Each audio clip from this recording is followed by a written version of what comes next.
할렐루야. 사랑하는 대강의 가족 여러분, 오늘 하루도 하나님의 말씀과 동행하는 삶이 되길 소망합니다. 오늘 함께 나눌 하나님의 말씀은 로마서 11장 33절에서 36절 말씀입니다. 깊도다 하나님의 지혜와 지식의 풍성함이여 그의 판단은 헤아리지 못할 것이며 그의 길은 찾지 못할 것이로다. 누가 주의 마음을 알았느냐? 누가 그의 모사가 되었느냐? 누가 주께 먼저 드려서 갚으심을 받겠느냐? 이는 만물이 주에게서 나오고 주로 말미암고 주에게로 돌아감이라. 그에게 영광이 세세에 있을지어다. 아멘. 이 바울은 구원에 대한 감격으로 평생을 산 사람입니다. 그 감격으로 일생 복음을 전했고 또 무수한 고통과 핍박 속에서도 즐거워하며 목숨을 바치기까지 복음을 전하는데 온 힘을 다 쏟았습니다. 그러나 이러한 바울에게도 고민이 하나 있었습니다.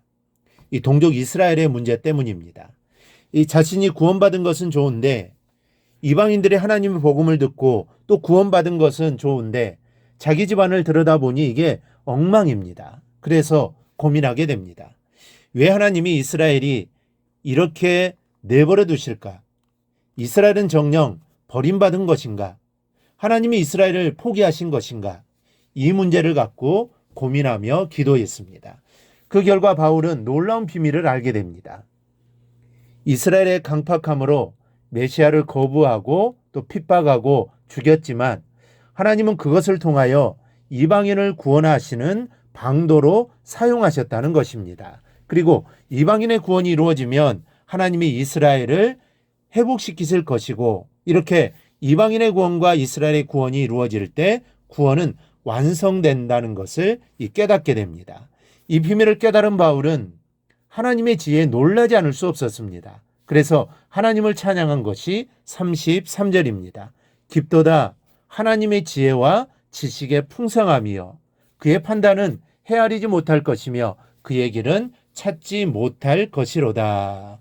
그리고 나서 이 깨달음 위에서 바울은 세 가지 질문을 던지고 있습니다. 누가 주의 마음을 알았느냐? 누가 그의 모사가 되었느냐? 누가 주께 먼저 드려서 갚으심을 받겠느냐?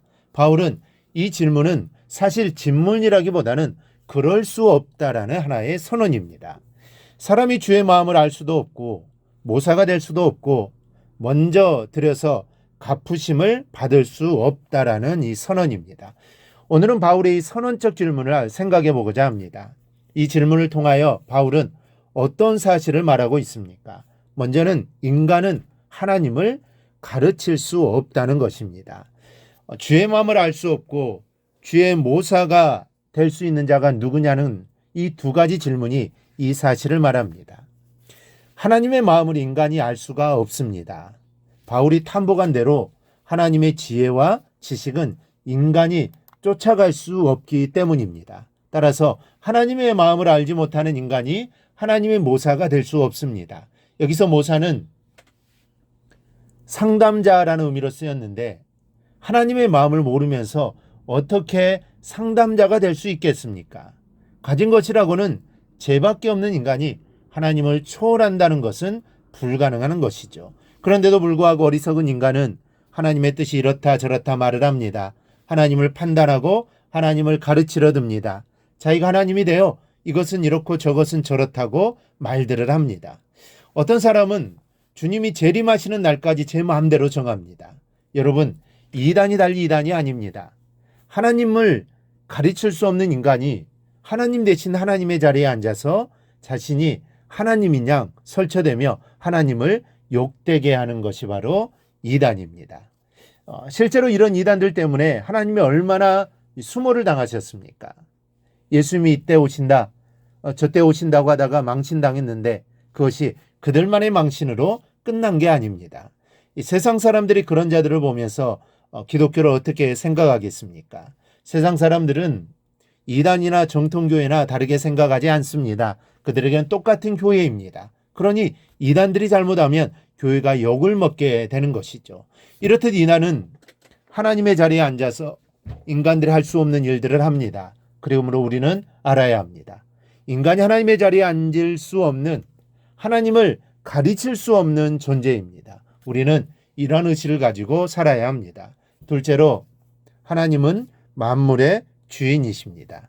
그래서 누가 주께 먼저 드려서 갚으심을 받겠느냐라고 물은 겁니다.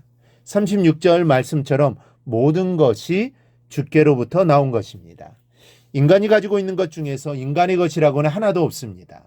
다 하나님이 만드셨고 하나님이 우리 손에 맡기신 것들 뿐입니다. 그러니 우리의 자랑이 무엇입니까? 우리가 물질을 자랑하겠습니까? 헌신을 자랑하겠습니까? 다 하나님께서 주신 것인데 우리가 자랑할 것이 무엇이 있겠습니까? 여러분, 하나님의 은혜에 기대고 그 사랑으로 내게 주실 것을 바라되 내가 한 것이 없으니 하나님이 무언가를 주실 것이라는 생각은 버려야 합니다. 그것이 율법입니다. 그것이 함정이요 또한 올무입니다. 그런 기대는 원망을 낳을 뿐 감사와 감격을 낳지는 못하는 것입니다. 그러므로 모든 주권이 하나님께 있음을 인정해야 합니다. 내가 죽고 사는 것뿐만 아니라 이 세상의 모든 일들이, 그리고 하루하루의 삶들이 하나님이 나에게 주신 모든 것이 다 하나님께 있음을 알아야 합니다. 그래야 교만해지지 않고 겸손하게 살아갈 수 있는 것입니다. 우리 모두 만물의 주인은 하나님이시고 나의 주인도 하나님이심을 인정하고 늘 겸손하게 살아가는 우리 모든 성도들이 되기를 주님의 이름으로 축원합니다. 오늘 묵상한 말씀을 굳게 잡고 삶으로 실천하며 살아내는 대강의 모든 성도들이 되기를 축복합니다.